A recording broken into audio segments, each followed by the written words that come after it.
Hi guys! Nagluluto tayo ngayon ng biko guys and sinain ko na yung malagkit. Sinain ko na tapos ito di. Tingin mo dalawang gata. Pwede na sa 1 kilo. Hagad nyo guys. Katapos lang namin maglaba. Hagad. Sukal na pula. Sukal na pula. Ano natin halo. Haluin na lang natin yung asukal pula. Pwede na yan. Tapos magpansit din kami. Okay na yan. Ito magluluto ng pansit.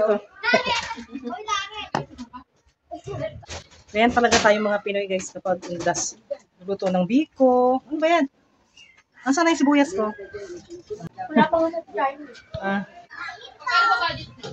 Tapos nung maglaba. Tapos ito guys, natalsikan pa ng mantika. Guys, nagprito ko ng taba ng baboy yung pumalsik. Ayan pangit ko na. Alam mo, ganda eh, no? Tinawan daw. Huwag na kayo sumamalidian at galing naman na kayong bayan. Ang bibili nyo, Cola Pin, tigbo 1K, 1.5 ko, sabi ni Tita. Okay na daw yun.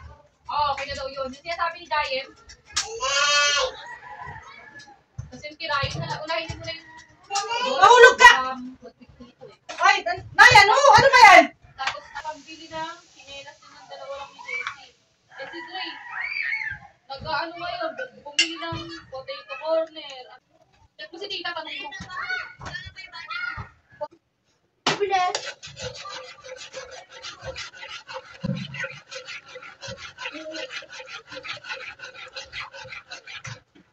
Ayan guys, kailangan natin halu-haluin hanggang sa lumapot bago natin ilagay ang asukal na pula. Ayan, asukal na brown guys.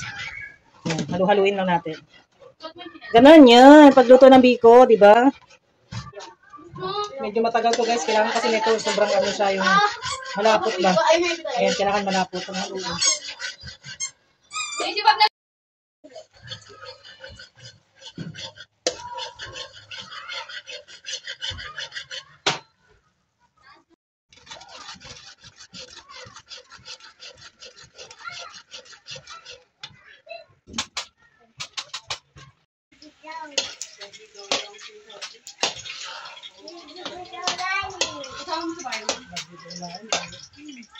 Ayan, pwede na yan.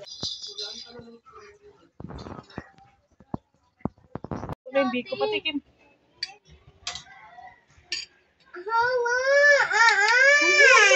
Awa si ate. Harap. Lagoy.